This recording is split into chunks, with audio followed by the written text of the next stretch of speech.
Hi guys, ನಮಸ್ಕಾರ. ನೀವು ನೋಡ್ತಾ ಇದ್ದೀರಾ ಕನ್ನಡಿಗರ ಯೂಟ್ಯೂಬ್ ಚಾನಲ್ಗೆ ಸ್ವಾಗತ. ಗೈಸ್, ಇವತ್ತು ನಾನು ತಿಳಿಸ್ಕೊಡ್ತಾ ಏನಪ್ಪ ಅಂದರೆ, ಇಲ್ಲಿ ನೋಡ್ತಾ ಇದ್ದಾರಲ್ಲ, ಗೃಹಲಕ್ಷ್ಮಿ ಯೋಜನೆಗೆ ಅಂದರೆ ಏನಪ್ಪ ಅಂದ್ರೆ ಈಗಾಗಲೇ ಒಂದು ಗೃಹಲಕ್ಷ್ಮಿ ಯೋಜನೆ ಒಂದು ಸ್ಟಾರ್ಟ್ ಆಗಿದೆಯಲ್ಲ.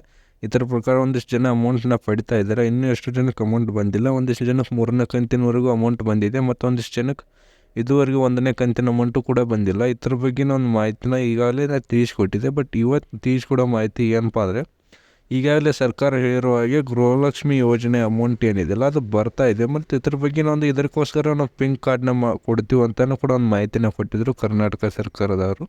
ಅಂದರೆ ಗೃಹಲಕ್ಷ್ಮಿ ಯೋಜನೆಗೆ ಒಂದು ಪಿಂಕ್ ಕಾರ್ಡ್ನ ಕೊಡ್ತೀವಿ, ಪಿಂಕ್ ಕಾರ್ಡ್ ಇದ್ದರೆ ಮಾತ್ರ ನಿಮಗೆ ಇನ್ನು ಮುಂದೆ ಅಮೌಂಟ್ ಬರುತ್ತೆ ಅಂತ ಕೂಡ ಒಂದು ಮಾಹಿತಿನ ಕೊಟ್ಟಿದ್ದರು.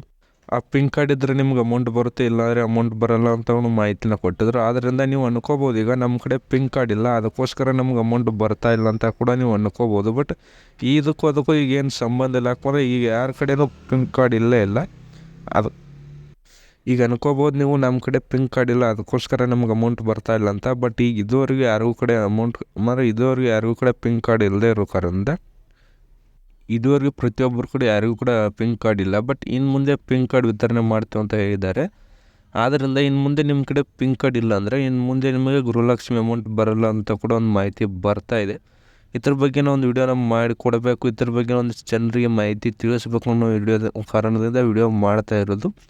ಏನಪ್ಪ ವಿಷಯ ಅಂದರೆ, ಇನ್ನು ಮುಂದೆ ನಿಮಗೆ ಪಿಂಕ್ ಕಾರ್ಡ್ ಇಲ್ಲ ಅಂದರೆ ಇನ್ನು ಮುಂದೆ ನಿಮ್ಮ ಪಿಂಕ್ ಕಾರ್ಡ್ ಇಲ್ಲ ಅಂದರೆ ನಿಮಗೆ ಅಮೌಂಟ್ ಬರಲ್ಲ ಅಂತ ಮಾಹಿತಿ ಬರ್ತಾ ಇದೆ. ಆದ್ದರಿಂದ ನೀವು ಏನು ಮಾಡಬೇಕು, ಪಿಂಕ್ ಕಾರ್ಡ್ನ ನಾವು ಯಾವ ರೀತಿ ಮಾಡಿಸ್ಕೋಬೇಕು, ಇನ್ನು ಮುಂದೆ ಪಿಂಕ್ ಕಾರ್ಡ್ನ ಯಾವ ರೀತಿ ಮಾಡಿಸ್ಕೋಬೇಕು, ಎಲ್ಲಿ ಹೋಗಿ ಅರ್ಜಿ ಹಾಕಬೇಕು ಅಂತ ಮಾಹಿತಿನ ಕೇಳಿದರೆ, ಈಗೇನು ನೀವು ಗ್ರಾಮವನ್ನು ಮತ್ತು ಕರ್ನಾಟಕವನ್ನು, ಬೆಂಗಳೂರನ್ನು ಈ ರೀತಿಯ ನೀವು ಅರ್ಜಿ ಹಾಕಿದ್ರಲ್ಲ, ಏನು ಅರ್ಜಿ ಹಾಕಿರ್ತಿರಲ್ಲ, ಈಗಾಗಲೇ ಆ ಅರ್ಜಿ ನಂಬರ್ ಇದ್ದರೆ ಸಾಕು. ಅದರ ಪ್ರಕಾರ ಈಗೇನು ಮರಳಿ ಅರ್ಜಿ ಹಾಕೋ ಅವಶ್ಯಕತೆ ಇಲ್ಲ. ಯಾಕಂದರೆ ಈಗಾಗಲೇ ನೀವು ಏನು ಗೃಹಲಕ್ಷ್ಮಿಗೆ ಅರ್ಜಿ ಹಾಕಿದ್ರಲ್ಲ, ಆ ಅರ್ಜಿಯಲ್ಲಿ ಒಂದು ನಂಬರ್ ಇರುತ್ತೆ.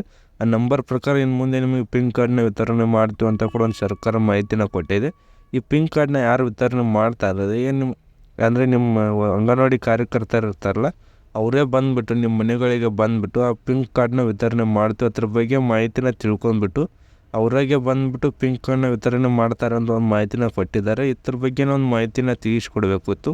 ಇನ್ನು ಮುಂದೆ ಪಿಂಕ್ ಕಾರ್ಡ್ ಇದ್ದರೆ ಮಾತ್ರ ನಿಮ್ಗೆ ಅಮೌಂಟ್ ಬರುತ್ತೆ. ಆದಷ್ಟು ಬೇಗ ಪಿಂಕ್ ಕಾರ್ಡ್ನ ಎಸ್ಕೊಳ್ಳಿ, ಆದಷ್ಟು ಬೇಗ ಪಿಂಕ್ ಕಾರ್ಡ್ನ ಸರಿ ಮಾಡಿಸ್ಕೊಳ್ಳಿ. ಯಾಕಂದರೆ ಇನ್ನು ಮುಂದೆ ನಿಮ್ಗೆ ಗೃಹಲಕ್ಷ್ಮಿ ಅಮೌಂಟ್ ಬರೋಲ್ಲ. ಇದೊಂದು ಕಾರಣಕ್ಕೋಸ್ಕರ ವಿಡಿಯೋನ ಮಾಡ್ತಿರೋದು. ನಿಮ್ಗೆ ಹತ್ತಿರ ಇನ್ನು ಮುಂದೆ ಪಿಂಕ್ ಕಾರ್ಡ್ ಇದ್ದರೆ ಆ ಪಿಂಕ್ ಕಾರ್ಡ್ನಲ್ಲಿ ನಿಮ್ಮ ಗೃಹಲಕ್ಷ್ಮಿ ಐಡಿಯ ಹೆಸರು ಮತ್ತು ನಿಮ್ಮ ಡೀಟೇಲ್ಸು ಮತ್ತು ನಿಮ್ಮ ಫೋಟೋ ಈ ರೀತಿ ನಿಮ್ಮ ಪಿಂಕ್ ಕಾರ್ಡ್ನಲ್ಲಿ ಬರೋದು. ಈಗ ಫಾರ್ ಎಕ್ಸಾಂಪಲ್ ನಿಮ್ಮ ಪ್ಯಾನ್ ಕಾರ್ಡ್ ಇದೆ ಮತ್ತು ಈಗ ವೋಟಿಂಗ್ ಕಾರ್ಡ್ ಯಾವ ರೀತಿ ಇದ್ರೆ ಅದೇ ಪ್ರಕಾರ ಇನ್ನು ಮುಂದೆ ಪಿಂಕ್ ಕಾರ್ಡ್ನ ರೆಡಿ ಮಾಡಿದ್ದಾರೆ. ಆ ಪಿಂಕ್ ಕಾರ್ಡ್ ಬಂದರೆ ನಿಮ್ಗೆ ಇನ್ನು ಮುಂದೆ ಅಮೌಂಟ್ ಬರುತ್ತೆ ಅಂತಲೇ ಒಂದು ಮಾಹಿತಿನ ಕೊಟ್ಟಿದ್ದಾರೆ. ಇಷ್ಟೇ ಮಾಹಿತಿ. ಇದುವರೆಗೆ ಯಾರಿಗೆ ಅಮೌಂಟ್ ಬಂದಿದ್ದಿಲ್ಲ ಅವ್ರಿಗೆ ಪಿಂಕ್ ಕಾರ್ಡ್ ಇಲ್ಲ ಅಂತ ಏನೂ ತಲೆ ಕಳಿಸ್ಕೋಕೆ ಹೋಗಬೇಡಿ. ಇದಕ್ಕೂ ಏನು ಸಂಬಂಧ ಇಲ್ಲ. ಯಾಕಂದರೆ ಇದುವರೆಗೆ ಯಾರ ಹತ್ರನೂ ಪಿಂಕ್ ಕಾರ್ಡ್ ಇಲ್ಲ. ಇನ್ನು ಮುಂದೆ ಪಿಂಕ್ ಕಾರ್ಡ್ನ ವಿತರಣೆ ಮಾಡ್ತೀವಿ ಅಂತಲೂ ಕೂಡ ಹೇಳಿದ್ದಾರೆ. ಇನ್ನು ಮುಂದೆ ಯಾವಾಗ ಪಿಂಕ್ ಕಾರ್ಡ್ನ ವಿತರಣೆ ಮಾಡ್ತಾರಂದರೆ ಜನವರಿಲಿ ವಿತರಣೆ ಮಾಡ್ತೀವಿ ಅಂತ ಮಾಹಿತಿನ ಕೊಟ್ಟಿದ್ದಾರೆ. ಬಟ್ ಎಕ್ಸಾಕ್ಟಾಗಿ ಡೇಟ್ ಯಾವುದಂತ ಹೇಳಿಲ್ಲ. ಜನವರಿಲಿ ವಿತರಣೆ ಮಾಡ್ತೀವಿ ಅಂತಲೂ ಒಂದು ಮಾಹಿತಿನ ಕೊಟ್ಟಿದ್ದಾರೆ. ಒಂದು ಸ್ವಲ್ಪ ವೇಟ್ ಮಾಡಿ, ನಿಮಗೂ ಬಂದೇ ಬರುತ್ತೆ ಪಿಂಕ್ ಕಾರ್ಡ್. ಮತ್ತು ಯಾರಿಗೆ ಅಮೌಂಟ್ ಬಂದಿಲ್ಲ ಅವ್ರಿಗೂ ಕೂಡ ವೇಟ್ ಮಾಡಿ. ಡಿಸೆಂಬರ್ 30 ಒಳಗಾಗಿ ಅಲ್ಲಿ ಪ್ರತಿಯೊಬ್ಬರಿಗೂ ಅಮೌಂಟ್ನ ಹಾಕ್ತೀವಿ ಅಂತಲೂ ಒಂದು ಮಾಹಿತಿನ ಕೊಟ್ಟಿದ್ದಾರೆ. ಒಂದು ಸ್ವಲ್ಪ ವೇಟ್ ಮಾಡಬೇಕು ಅಷ್ಟೇ, ಅಮೌಂಟ್ ಬಂದೇ ಬರುತ್ತೆ. ಅದೇ ರೀತಿ ವಿಡಿಯೋ ಇಷ್ಟ ಆಗಿದ್ದರೆ ಲೈಕ್ ಮಾಡಿ, ಶೇರ್ ಮಾಡಿ, ಕಮೆಂಟ್ ಮಾಡಿ, ಮತ್ತು ವಿಡಿಯೋನ ನಿಮ್ಮ ಫ್ರೆಂಡ್ಸ್ಗೆ ಅದು ಶೇರ್ ಮಾಡಿ. ಯಾಕಂದರೆ ಅವ್ರಿಗೂ ಕೂಡ ಎಷ್ಟೋ ಜನಕ್ಕೆ ಮಾಹಿತಿ ಗೊತ್ತಿರೋದಿಲ್ಲ. ಇದೇ ಒಂದು ಕಾರಣದಿಂದ ಈ ವಿಡಿಯೋನ ನಿಮ್ಮ ಫ್ರೆಂಡ್ಸ್ಗೆ ಅದು ಶೇರ್ ಮಾಡಿ friends. All the best friends. Thank you.